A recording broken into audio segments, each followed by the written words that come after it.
বিভিন্ন কোয়ালিটির মানুষ দিয়ে এই পৃথিবীতে আল্লাহ আমাদেরকে পৃথিবীতে ছেড়ে দিয়েছেন। তাই মহান রব্বে কারীম এই জগতের ভেতরে আমাদেরকে এমনভাবে পৃথিবীতে পাঠিয়েছেন, আমরা ধাপে ধাপে পৃথিবীতে আস্তে আস্তে আমাদের সিরিয়াল নাম্বারে আমরা ঢুকে গিয়েছি। সুতরাং আল্লাহ জাল্লা শানুহু আজকের এই সুন্দর পরিবেশে আমাদেরকে জগতে থাকার এবিলিটি প্রদান করে দিয়েছেন। আমরা জগতের ভিতরে থাকার মতো সুযোগ আমরা পেয়েছি।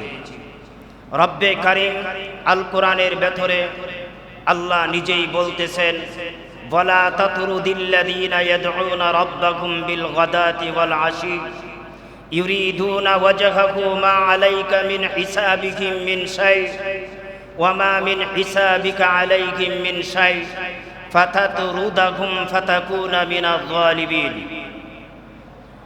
এই পৃথিবীতে মানুষগুলি পাঠানোর পরে মানুষগুলির মধ্যে বিভিন্ন বিভক্ত আল্লাহ করে দিয়েছেন। বিভিন্ন বিভক্তে মানুষগুলি পৃথিবীতে বসবাস করার চান্স পেয়েছেন। এর ভিতরে একদল মানুষ আছে যারা সকাল আর সন্ধ্যায় আল্লাহকে স্মরণ করেন, আল্লাহকে ভুলেন না। সকাল সন্ধ্যা মানে 24 ঘন্টায় আল্লাহকে স্মরণ করে পৃথিবীতে জীবন গড়ান। এইভাবে জীবন গড়ানোর সিস্টেমটা ওই দলটা গ্র্যান্ডেড করে নিয়েছেন।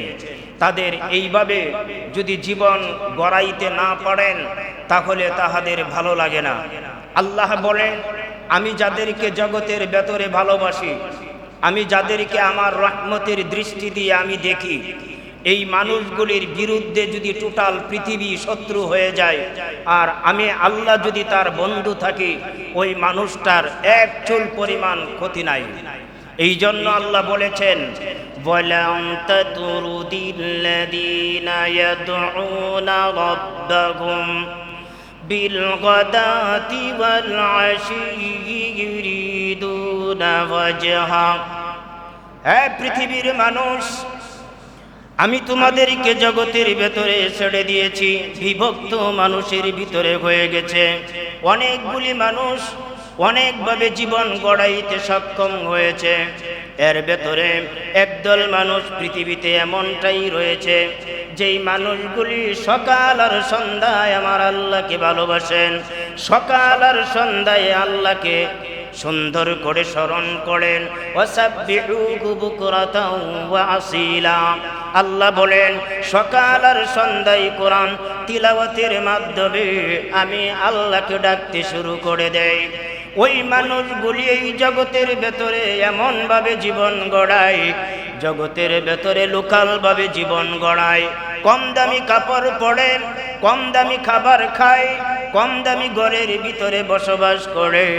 আমার আল্লাহ বলেন, কাপড় কম দামি হলেও খাবারটা যদিও কম দামি হয়, ঘরটা যদিও কম দামি হয়, লোকটা কিন্তু আমি আল্লাহর সাথে ওয়ালসাইট সম্পর্ক ভালো করে ফেলার কারণে তার জিন্দিগির টোটাল দায়িত্ব আমি আল্লাহর হাতে নিয়ে গেলাম।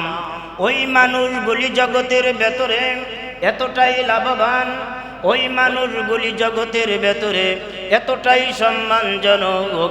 আমার আল্লাহ ডাক দিয়ে বলেন, পৃথিবীর মানুষগুলি সকাল আর সন্ধ্যায় স্মরণ করার কারণে, ফজর আর মাগরিব আদায় করার কারণে, এই জগতের ভিতরে সকাল আর সন্ধ্যায় আল কোরআন তিলাওয়াত করার কারণে, তোমার ভিতরে ইসলামী মাইন্ড ঢুকে যাওয়ার কারণে, আমি আল্লাহকে 24 ঘন্টা তোমার অন্তরের ভিতরে জাগ্রত রাখার কারণে আরশে মহল্লায় আমি আল্লাহ তোমার নাম উচ্চারণ করি, আমিও তোমাকেও স্মরণ করি।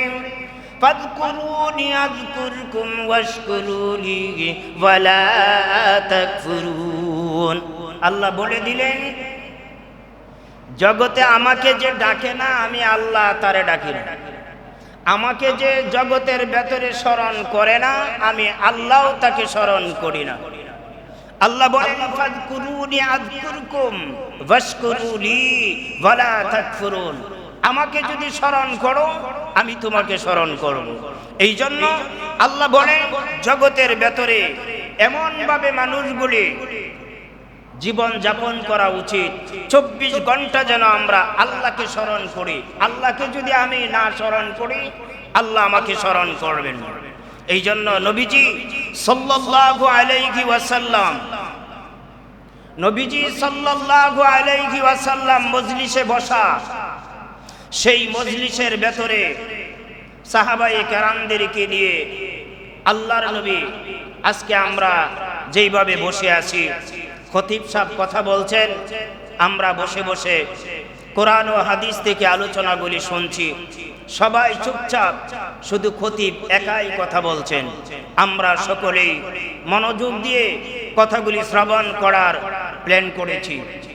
ঠিক সেইভাবেই নবী করিম সাল্লাল্লাহু আলাইহি ওয়াসাল্লাম মদিনায় মসজিদে নববীতে সাহাবায়ে কেরামদেরকে নিয়ে বসলেন। এইভাবে ইসলামী মাইন্ডের আলোচনা স্টার্ট করে দিলেন। সাহাবায়ে কেরামদের মজলিসের ভেতরে এমন কিছু সাহাবী উপস্থিত ছিলেন। হযরতে খাব্বাব রাদিয়াল্লাহু তাআলা, নবীজির সাহাবী হযরতে খাব্বাব, যেই খাব্বাবকে ইসলাম গ্রহণ করার কারণে, ইসলাম কেন গ্রহণ করেছে, আল্লাহকে কেন মেনেছে, শেষ নবী মুহাম্মদুর রাসূলুল্লাহ সাল্লাল্লাহু আলাইহি ওয়াসাল্লামকে কেন নবী মেনেছেন, এই অপরাধে হযরতে খাব্বাব রাদিয়াল্লাহু তাআলা আনহুকে তৎকালীন সময়ের কাফেররা ওনাকে বন্দী করেছে, ওনাকে গ্রেফতার করেছে, জ্বলন্ত আগুনের ভেতরে ওনাকে ছেড়ে দিয়েছে। নিজ দিয়ে আগুন জ্বলছে, উনি আগুনের ভিতরে জ্বলসিত হয়েছেন। যেই আগুনের অ্যাকশনে ওনার বডি টোটাল ক্যালসিয়াম ব্লাড বের হতে হতে ক্যালসিয়াম আর ব্লাডের অ্যাকশন হওয়ার কারণে এই ব্লাড দিয়া, ক্যালসিয়াম দিয়া আগুন নিভে গেছে। এতটাই কষ্ট হযরতে খাব্বাব রাদিয়াল্লাহু তাআলা আনহুকে দিয়েছেন, শুধু একটাই কারণ, আজান দিলে কেন নামাজ পড়েন, সকাল বেলায় কেন কোরআন তেলাওয়াত করেন, সন্ধ্যা সময় কেন কোরআন তেলাওয়াতের প্রোগ্রামে প্রেজেন্ট হন, কেন আল্লাহকে 24 ঘন্টা স্মরণ করেন। এই কারণে খাব্বাব রাদিয়াল্লাহু তাআলা আনহুকে কষ্ট দিয়েছেন। মসজিদে নববীতে হযরতে আম্মার রাদিয়াল্লাহু তাআলা, হযরতে বেলাল রাদিয়াল্লাহু তাআলা আনহু, এই কয়েকজন সাহাবী মসজিদে নববীতে নবীজির চতুর্দিকে বসা, উরাতের সাথে রানের সাথে রান লাগাইয়া বসা আছেন। নবীজি খাব্বাবের চেহারার দিকে তাকান, হযরতে বেলালের চেহারার দিকে তাকান, হযরতে আম্মারের চেহারার দিকে তাকিয়ে তাকিয়ে কথাগুলি বলতেছেন। তিনি আলোচনা মনোযোগ দিয়ে সাহাবীরা শুনতেছেন। এমন সময় এই মজলিসে মদিনার কাফেরদের 2 জন নেতা নবীর কাছে হাজির হয়ে গেল। নবীজি তাদেরকে দেখলেন এবং কথা বন্ধ করে দিলেন। বললেন, বাবারা, তোমরা এই সময়ে মসজিদে নববীতে কেন আসলি? তারা প্রশ্নের জবাবে বলল, আপনার সাথে আমাদের পার্সোনাল কথা আছে, আমরা আপনার সাথে কথা বলতে এসেছি। নবীজি বললেন, তাহলে তোমরা এই জায়গায় বসো, কথা বলো। ওরা বলল, না, এই মজলিসে বসলে আমাদের প্রেস্টিজ হ্যাম্পার হয়ে যাবে। তার কারণ হলো আপনি এমন কিছু লোকজনের সাথে বসা আছেন যেই লোকজনগুলির কাপড় ভালো না, ওদের শরীরের ঘামের দুর্গন্ধ চলে আসছে। এই মজলিসে আমরা বসলে প্রেস্টিজ হ্যাম্পার হয়ে যাবে, বিদায় আমরা আপনার সাথে কথা বলবো।